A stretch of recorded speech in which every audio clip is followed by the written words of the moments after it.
Glad tidings, rapscallions. It's me, Mucky Mitts. Alright. So it's day 34 since I decided I was going to attempt to move back to Australia. I've been on a little bit of a sticky wicket for the last few weeks where I'm not quite sure what to do about applying. So I've sort of taken a little bit of a step back. And what I like to do first thing in the morning, and I have started doing more recently, once upon a time I'd get up and the first thing I'd do is I'd try and find some music. And that would take me, it may take me a few minutes.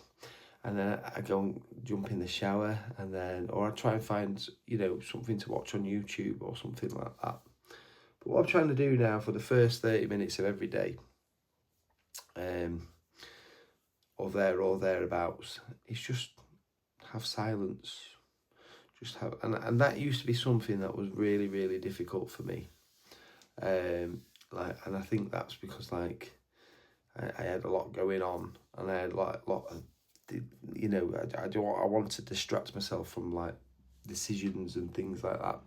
So now I feel like I'm a little bit less anxious and whatnot in life. So, which is really good. And I think that so basically where I'm going with this is because it's coming up 2 years since I stopped smoking the herbal,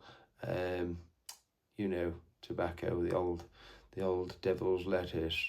But it's also 5 years since I gave up alcohol. I'm sort of, I've changed as a person as a, in respect to this. Now, why am I talking about this when this is a vlog about moving to Australia? Well, it gives you more clarity of thought. And sometimes I do things in a very sort of impulsive manner, and I start although I do want to go back to Australia, a lot when you sort of sit down and you start costing it and you start thinking about it. I'm in a very good financial position at the moment, and my vision is to move to Australia with a good amount of money because I kind of know how things went wrong last time. So I'm just sort of trying to really work out what the risk and reward is of moving to Australia. And I'm sure it'll all pan out and work out in the end. But maybe just having one or two just sort of moments of sort of, is this the right thing to do? Which is going to happen when you're planning to move to the other side of the world by yourself.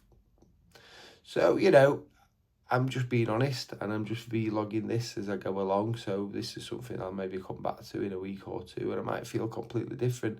I felt a bit vulnerable the last last week because I've not felt very well. So anyway, toodle pip, goodbye.